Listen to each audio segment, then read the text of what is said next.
Bem-vindos ao painel coronavírus. Faz tempo que eu não falo aqui para vocês. Eu quero mostrar para vocês alguns dados.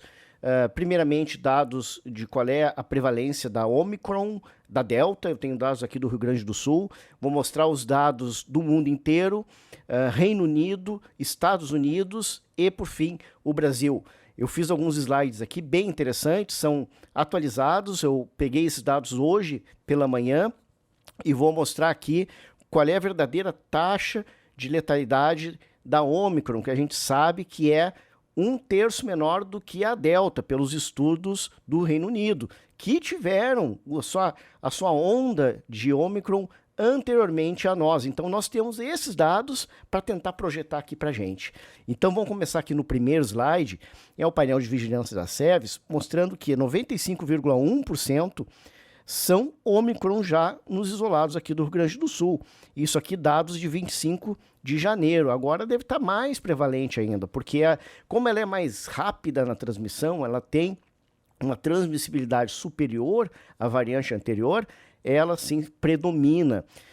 Eles vão falar para vocês também sobre a subvariante da Omicron, a BA.2. Ela é muito semelhante à Omicron e elas têm subvariantes. As subfúricas são assim mesmo, o vírus de RNA é assim mesmo.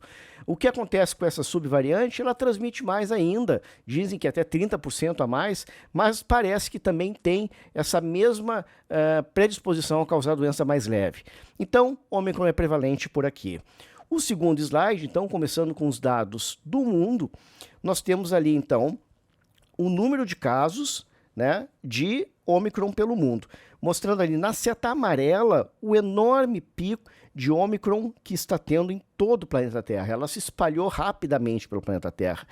Mas, se vocês olharem no círculo vermelho, aquilo dali é a quantidade de óbitos pela Omicron, mostrando que, apesar dela ter uma prevalência e uma transmissibilidade muito maior, ela gera menos óbitos do que as cepas anteriores, que as variantes anteriores.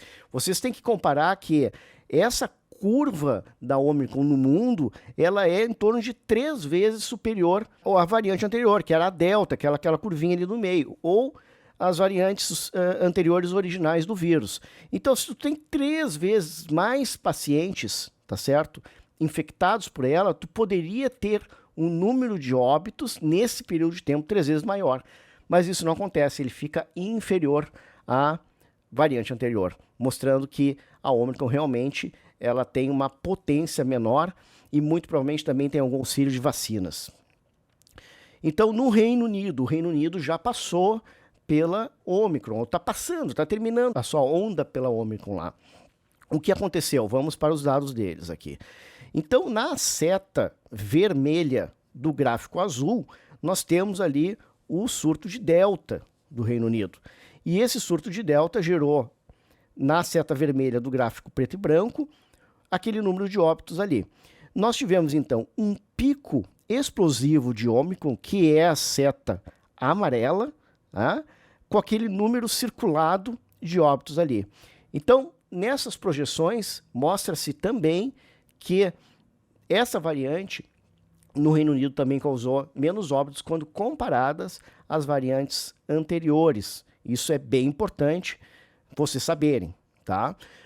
Outra coisa, esse pico, essa onda no Reino Unido, quanto tempo ela levou para cair e voltar aos níveis logo do início da onda? Ou seja, quanto tempo dura essa onda? Bom, interessante, no Reino Unido, em torno de 6 semanas.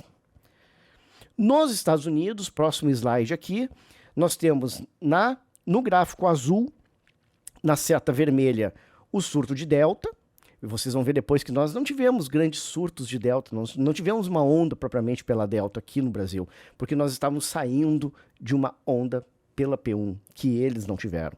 A P1 foi o grande azar do Brasil, porque a P1 é muito agressiva, com um comportamento muito mais semelhante ao SARS-CoV-1, que causava toda aquela inflamação no pulmão. Aqui, então, nos Estados Unidos, mostrando que aquela onda no gráfico azul em vermelho causou, também na seta vermelha do gráfico preto e branco, aquele número de óbitos. E agora nós temos novamente um pico, uma onda muito severa, muito aguda, muito explosiva de Omicron. Só que o número de óbitos não se reflete proporcionalmente também nos Estados Unidos, apesar dos Estados Unidos estar com mais óbitos do que todos esses países que eu vou apresentar, proporcionalmente, certo? Mas não se reflete também em relação ao número de casos. Isso que é importante. A letalidade, que é o número de óbitos por número de casos, caiu. O último slide que eu vou apresentar para vocês aqui é do Brasil. Só para lembrar vocês, naquele slide anterior dos Estados Unidos, a curva também respeitou 6 semanas. Então, aqui no Brasil, nós temos um slide mostrando que aquela onda no gráfico azul em amarelo foi a nossa P1, a cepa de Manaus, certo? Na seta amarela do gráfico preto e branco, mostra ali o número de óbitos relacionados à cepa P1. Observem que tem um impacto na população, a P1, muitíssimo superior, né, a qualquer outra variante que nós tivemos até o momento. Realmente uma variante muito inflamatória. No gráfico azul, em vermelho, é o nosso atual pico da Ômicron, que nós estamos mais ou menos no meio dele, se respeitarmos a dinâmica do vírus nos outros países, foi mais ou menos isso que aconteceu lá, se nada mudar a dinâmica do vírus, ou o vírus não mutar rapidamente, provavelmente nós seguiremos essa mesma dinâmica, estamos já em descenso, em decréscimo do número de casos. Mas o número de óbitos no gráfico preto e branco, circulado em vermelho, ainda é pequeno. É claro que esses pacientes, eles demoram um pouquinho mais para aparecer esses óbitos, porque eles ficam internados mais tempo. Mas, se nós seguirmos os gráficos esperados de países outros que já passaram anteriormente, começaram antes com a Ômicron, nós também devemos ter um número bem mais baixo de óbitos proporcionais ao número de infectões, ou seja, uma letalidade, que é o número de óbitos por número de casos, muito baixa, tá certo? Eu tenho alguns dados também dos hospitais, certo? Especialmente de um hospital grande aqui do Rio Grande do Sul, mostrando que o tempo de internação em pacientes que internam para o Ômicron é praticamente quase a metade do tempo de internação que o paciente da P1 ficava internado. Ou seja, nós conseguimos ciclar mais rápido os leitos dos hospitais, certo? Porque cada paciente de Ômicron, né, tem alta quase na metade do tempo em relação à P1, que era uma internação bastante prolongada. Eu sei que vocês devem estar pensando, bom, mas se a Ômicron ela é tão mais leve e ela é 1/3 a potência da anterior, da Delta, que nós não tivemos muito aqui no Brasil, e certamente muito menos agressiva do que a P1 de Manaus, por que nós estamos com hospitais tão lotados?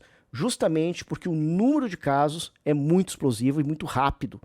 E ele vai ser rápido também no descenso, também na queda, como foram em outros países que tiveram o início dessa onda anterior ao nosso. Então esse é o painel atual, né, do SARS-CoV-2, em algumas regiões que eu selecionei para vocês. Achei os gráficos bem interessantes, eles, de certa forma, nos dão uma esperança de que em 2 semanas nós teremos uma queda de casos aqui no Brasil, muito provavelmente se seguirmos os mesmos gráficos do resto do mundo.